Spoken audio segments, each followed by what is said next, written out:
বেগমগঞ্জবাসী আগামী দিনে পরিবর্তন চায়। চৌমুহনী যে একটা শহর, এই শহরে যে যানজট, যে ব্যবসায়িক যে সমস্যা, এই সমস্যা দূরীকরণে যথাসাধ্য আমরা চেষ্টা করব ইনশাআল্লাহ। এদেশের মানুষ চায় আগামীতে জামাত ইসলামীকে ক্ষমতায় বসিয়ে দেশের উন্নয়ন এবং সার্বিক কাজে এগিয়ে নেওয়া।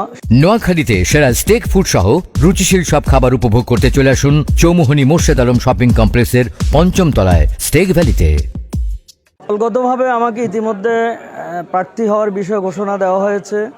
যদি এখনও নির্বাচন সামনে আছে, আমাদের সংগঠনের পক্ষ থেকে অনেকগুলো পরিকল্পনা আমাদের আছে। আমি বিগত সময়ে উপজেলা ভাইস চেয়ারম্যান ছিলাম। এই উপজেলার বিভিন্ন উন্নয়ন কর্মকাণ্ডে আমি যথাযথ চেষ্টা করেছি। আগামী দিনে ইনশাআল্লাহ আমরা যদি এই বেগমগঞ্জে জামাতের পক্ষ থেকে নির্বাচিত হই, তাহলে আমাদের বেগমগঞ্জের সবচেয়ে বেশি সমস্যা যেটি, সেটি হলো জলাবদ্ধতা। আমি আশা করি যদি আল্লাহ পাক আমাকে নির্বাচিত করান, তাহলে ইনশাআল্লাহ বেগমগঞ্জের এই জলাবদ্ধতা দূরীকরণ এবং বিশেষ করে চৌমুহনী যে একটা শহর, এই শহরে যে যানজট, যে ব্যবসায়িক যে সমস্যা, এই সমস্যা দূরীকরণে যথাসাধ্য আমরা চেষ্টা করব ইনশাআল্লাহ। এবং বিগত বন্যায় বেগমগঞ্জের অধিকাংশ রাস্তাঘাট, পোল কালভার্ট অধিকাংশই আজকে ক্ষতি হয়ে গিয়েছে। ইনশাআল্লাহ সেগুলো উন্নয়নে কাজ করব এবং বেগমগঞ্জের শিক্ষার উন্নয়নের জন্য সার্বিক ইনশাআল্লাহ সহযোগিতা করার চেষ্টা করব আমরা। জলাবদ্ধতা দূরীকরণের জন্য আমরা একটা প্ল্যান ইতিমধ্যে আমাদের উপজেলা পক্ষ থেকে সাবমিট করার আমরা পরিকল্পনা করছি। আমাদের বর্তমান যে ইউনো আছেন, উপজেলা প্রশাসনের দায়িত্বে আছেন এবং উনি পৌরসভার দায়িত্বেও আছেন, ওনার সাথে আমাদের ইতিমধ্যে কথা হয়েছে এবং একটা পরিকল্পনা আমরা ইতিমধ্যে মন্ত্রণালয়ে পাঠানোর জন্য উদ্যোগ নিয়েছি। আশা করবি সেই পরিকল্পনা বাস্তবায়ন হলে আমরা সফলতা অর্জন করতে পারব। বিশেষ করে বেগমগঞ্জের চৌমুহনীতে খালগুলোতে অবৈধ কিছু স্থাপনা আছে, সেই স্থাপনাগুলো সেখান থেকে সরিয়ে খাল খনন করতে হবে এবং প্রয়োজনীয় জলাবদ্ধতা দূর করার জন্য ব্যবস্থা নিতে হবে। আমরা সেই উদ্যোগ নেব ইনশাআল্লাহ। আলহামদুলিল্লাহ, আমরা বেগমগঞ্জের 16টি ইউনিয়ন, একটি পৌরসভা, ইতিমধ্যে আমরা সাংগঠনিকভাবে যথেষ্ট আমরা মজবুতি অর্জন করেছি এবং জনগণের আজকে দেশের পরিবর্তনের যে একটা আবহাওয়া লক্ষ্য করছি আমরা। মানুষ আজকে পরিবর্তন চায়।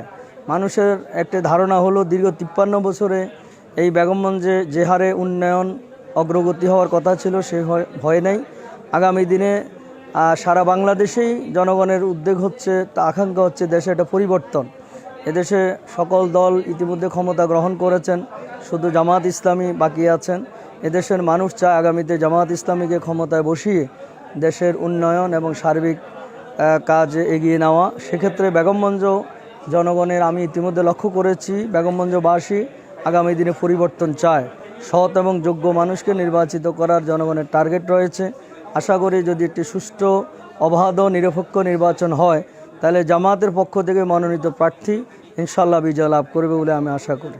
বিশেষ করে সন্ত্রাস, চাঁদাবাজি এবং মাদক, এই বিষয়গুলো আজকে বেগমগঞ্জের আনাচে কানাচে সর্বস্তে বিরাজ করছে। আমি আশা করব ইনশাআল্লাহ আমরা যদি নির্বাচিত হই, তাহলে এগুলো আমাদের জিরো টলারেন্স, আমরা এর সাথে কোনো রকম সমঝোতা করব না। এগুলোকে আমরা উৎখাত করার জন্য সার্বিক ভূমিকা পালন করব ইনশাআল্লাহ।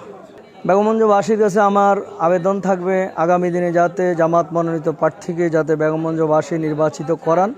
আশা করি যদি মানুষ আমাদেরকে ভোট দিয়ে নির্বাচিত করেন, তাহলে মানুষের আশা আকাঙ্ক্ষা পূরণ করার ক্ষেত্রে আমরা ভূমিকা রাখতে পারবো বলে আমরা আশা করি ইনশাআল্লাহ।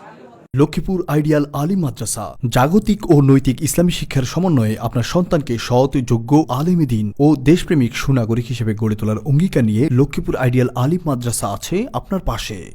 এখানে প্লে থেকে আলিম পর্যন্ত সাধারণ বিভাগ, বিজ্ঞান বিভাগ, হিফজুল কোরআন ও গার্লস শাখায় ভর্তি চলছে। এখানে রয়েছে উন্নত যোগাযোগ ব্যবস্থা এবং রুচিশীল ও শিক্ষাবান্ধব পরিবেশ, আবাসিক, অনাবাসিক ডে কেয়ার ব্যবস্থা। লক্ষ্মীপুর আইডিয়াল আলিম মাদ্রাসা, কোর্ট বিল্ডিং সংলগ্ন, জমুল স্টেশন, সদর, লক্ষ্মীপুর। নোয়াখালী টিভি, বৃহত্তর নোয়াখালীর প্রতিচ্ছবি।